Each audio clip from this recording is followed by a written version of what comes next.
Hello guys, welcome back to my channel Study Passion. How are you all? Hope you all are doing so great. आज हम class 9 biology का जो third chapter है diversity in living organisms उसमें का हमने kingdom animalia शुरू का कुछ टॉपिक पढ़ लिया था, कुछ फाइलम्स के बारे में। अब इस वीडियो में हम आगे के फाइलम्स के बारे में पढ़ेंगे। ओके, तो चलिए शुरू करते हैं। सबसे पहला है हमारा एनेलिडा।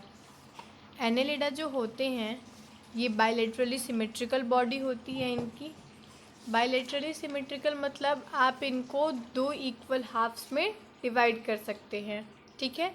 लेकिन सिर्फ एक या दो लाइन ऑफ सेगमेंटेशन से, लाइन ऑफ सिमेट्री से, यानी या तो वो आप इनको वर्टिकल टू हाफ्स में डिवाइड करेंगे या फिर हॉरिजॉन्टली। उसके बाद ये ट्रिप्लोब्लास्टिक होते हैं। ट्रिप्लोब्लास्टिक मतलब इनमें 3 जर्म लेयर्स प्रेजेंट होती हैं, एंडोडर्म, एक्सोडर्म एंड मीजोडर्म। इनकी बॉडी सॉफ्ट और इलांगेटेड होती है। ये या तो सिलेंड्रिकल होते हैं या फ्लैटन्ड होते हैं। इनमें जो ऑर्गेनाइजेशन होता है वो ऑर्गन सिस्टम लेवल का होता है। बॉडी जो इनकी होती है ये सेगमेंट्स में डिफ्रेंशिएटेड होती है। आप देख सकते हैं इनमें छोटे छोटे सेगमेंट्स बने हैं। इनके जो लोकोमोटरी ऑर्गन्स होते हैं वो पेयर में होते हैं, मतलब 2 या 4 के पेयर में होंगे।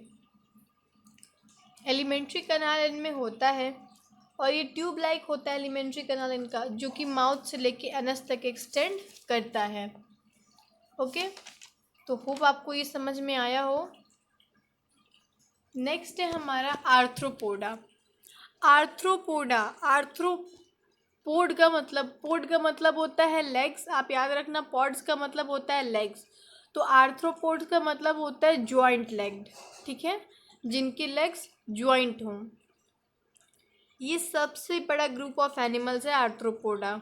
बहुत इंपॉर्टेंट क्वेश्चन आता है इस पे कि लार्जेस्ट ग्रुप ऑफ एनिमल्स, तो आपको लिखना है वहाँ पे आर्थ्रोपोडा। ये बायलेटरली सिमेट्रिकल होते हैं। इनको आप 2 इक्वल हाफ्स में बांट सकते हैं। इनकी बॉडी भी सेगमेंटेड होती है और इनकी जो बॉडी है वो डिवाइडेड होती है हेड, थोरेक्स एंड एब्डोमेन में। हेड मतलब तो आप जानते ही हैं और एब्डोमेन मतलब होता है पेट। ओके, पेट आप समझ लो। इनका जो सर्कुलेटरी सिस्टम होता है वो ओपन होता है, यानी कि ब्लड वेसल्स के थ्रू सर्कुलेशन नहीं होता। हमारे शरीर में ब्लड वेसल्स होती हैं और वो आर्टरीज और वेन्स में फ्लो करते हैं ब्लड हमारा। इनमें जो होता है, इनमें ब्लड वेसल्स तो होती हैं लेकिन आर्टरीज और वेन्स जैसे सिस्टम नहीं होता। तो इनका जो होता है वो ओपन सर्कुलेटरी सिस्टम होता है, यानी जो ऑर्गन, सारे ऑर्गन्स जो है वो खून में नहाए हुए होते हैं। ये भी ट्रिप्लोब्लास्टिक होते हैं। इनमें भी 3 जर्म्स लेयर प्रेजेंट होती हैं। इनका एलिमेंट्री कनाल जो है वो कंप्लीट होता है। माउथ और जो एनस है इनका, ये अपोजिट एंड्स पे लाई करता है, यानी माउथ ऊपर है तो एनस नीचे होगा। ये टेरेस्ट्रियल भी हो सकते हैं, एक्वेटिक भी हो सकते हैं। इनका रेस्पिरेशन जो है वो अगर एक्वेटिक हैं तो गिल्स के थ्रू होगा और अगर टेरेस्ट्रियल हैं तो ट्रैकिया के थ्रू होगा। एक्सोस्केलेटन इनमें होता है और एक्सोस्केलेटन काइटिन से बना होता है इनका। नेक्स्ट है हमारा मोलस्का। तो जो मोलस्का होते हैं इनकी बॉडी सॉफ्ट होती है। उसके बाद इनमें एक्सोस्केलेटन, हार्ड शेल्स होते हैं इनके पास, तो वो एक्सोस्केलेटन का काम करते हैं। ये या तो बायलेटरली सिमेट्रिकल होते हैं, या तो आप इनको 2 इक्वल हाफ्स में डिवाइड कर सकते हो, या फिर ये एसिमेट्रिकल होते हैं, इन्हें आप डिवाइड नहीं कर सकते इक्वल हाफ्स में। बॉडी इनकी जो होती है वो हेड और फुट और विसरल मास में डिविजिबल होती है, और इनकी जो पूरी बॉडी है वो कवर होती है मेंटल से। मेंटल क्या है? मेंटल एक थिन फोल्ड ऑफ स्किन है। इनके पास फुट होते हैं लोकोमोशन के लिए। इनका भी सर्कुलेटरी सिस्टम ओपन ही होता है। इनमें जो ब्लड है वो ब्लू कलर का पाया जाता है, जिसे हम कहते हैं हेमोसाइनिन। एलिमेंट्री कनाल इनका कंप्लीट होता है। इनका जो एक्सक्रीशन का प्रोसेस होता है वो किडनी लाइक ऑर्गन से होता है, और इनमें रेस्पिरेशन होता है गिल्स के थ्रू।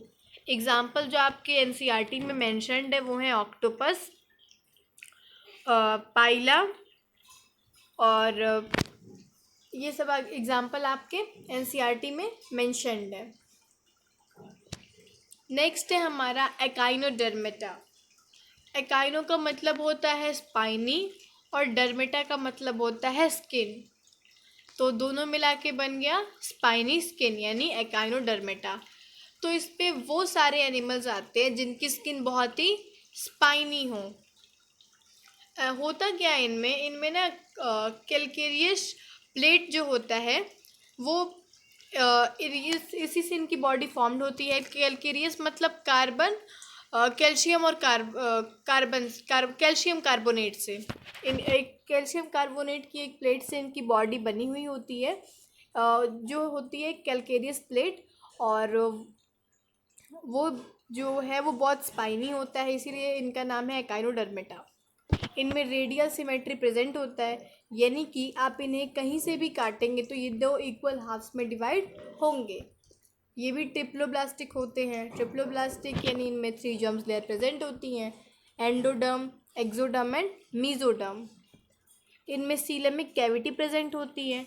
इनमें सेगमेंटेशन नहीं होता, जैसे अभी हमने पढ़ा आर्थ्रोपोडा और एनेलिडा में सेगमेंटेशन होता है, इनके में सेगमेंटेशन नहीं होता। Organ system level of organisation होता है इनका भी। इनके पास लोकोमोशन के लिए फीट होते हैं, ट्यूब फीट होते हैं। अभी मैं आपको बताऊंगी कि इनमें लोकोमोशन किस तरह होता है। उसके बाद इनमें वाटर वेस्कुलर सिस्टम प्रेजेंट होता है। ये ट्यूब फीट के हेल्प से ये वाटर वेस्कुलर सिस्टम होता है जो कि इनको ट्रांसपोर्टेशन एंड रेस्पिरेशन में भी हेल्प करता है। इनमें एक्सक्रीटरी सिस्टम भी प्रेजेंट होता है। नर्वस सिस्टम भी होता है इनमें, लेकिन वो थोड़ा प्रिमिटिव टाइप का होता है, यानी कि पुराना प्रारंभिक टाइप का होता है। अब हम देखते हैं कि एकाइनोडर्मेटा में हम मेन लेते हैं स्टारफिश, ठीक है। इनमें लोकोमोशन, ट्रांसपोर्टेशन एंड रेस्पिरेशन कैसे होता है, आइए देखते हैं। देखिए बेसिकली होता क्या है, जैसे हम मान लेते हैं ये है हमारी स्टारफिश की बॉडी, कुछ इस तरह से होता है। इसमें प्रेजेंट होते हैं ट्यूब्स, ओके,